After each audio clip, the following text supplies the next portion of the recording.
Ya, poin-poinnya pertama kan itu tadi yang kami lakukan adalah teman-teman ini menggugat mewakili wilayah masing-masing. Ada wilayah Jakarta Timur, Jakarta Pusat, ini Pak Sarul Jakarta Pusat, ada Jakarta Selatan, Jakarta Barat, Jakarta Utara.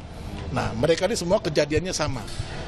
Apa itu mengalami banjir Jakarta pada tanggal 1 Januari 2020. Dasarnya apa? Dasarnya adalah teman-teman ini tidak mendapatkan layanan publik sebagai warga Jakarta yang terkena banjir. Harusnya dipersiapkan. Apa dipersiapkannya? Pemprov DKI Jakarta, CQ Gubernur harusnya mempersiapkan sistem. Bagaimana supaya mereka ini kerugiannya tidak terlampau berat, dampaknya tidak terlampau mahal.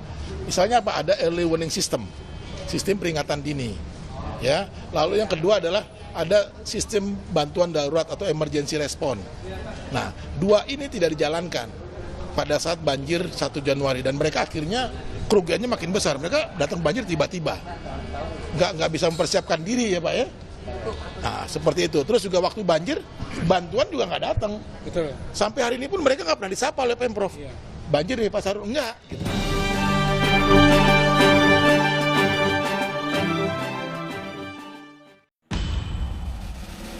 Majelis Hakim Pengadilan Negeri Jakarta Pusat yang diketuai Hakim Panji Surono telah mengeluarkan penetapan atas gugatan yang diajukan oleh 312 korban banjir Jakarta pada 1 Januari 2020.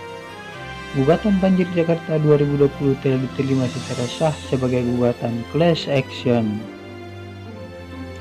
Hal itu sebagaimana dikemukakan oleh anggota Tim Advokasi Banjir Jakarta 2020 Asas Tigor Nainggolan.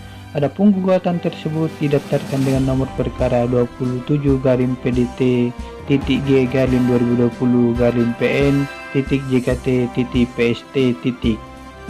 Gugatan dinyatakan sah dan memenuhi persyaratan dalam peraturan Mahkamah Agung nomor 1 tahun 2002 tentang tata cara gugatan class action, kata Tigor melalui keterangan tertulis pada hari Selasa 17 Maret.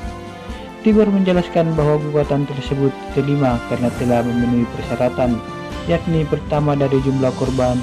Banjir yang terjadi di Jakarta telah menimbulkan korban secara massal, yakni sebanyak 312 orang saat kejadian berlangsung.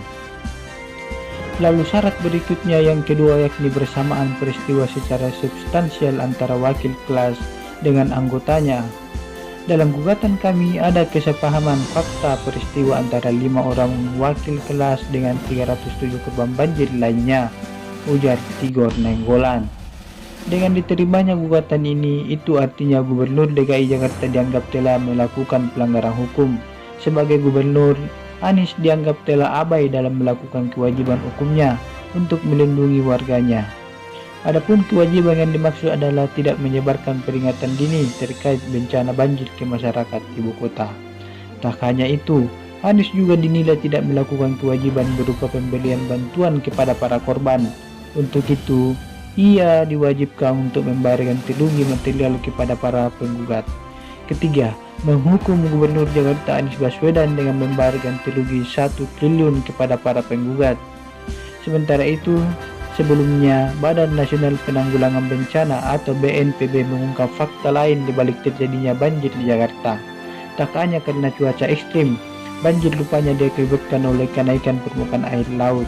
Tak hanya itu, kondisi tempat pembuangan saluran air yang masih banyak tersumbat di wilayah Jabodetabek juga ikut andil dalam memperburuk banjir di ibu kota.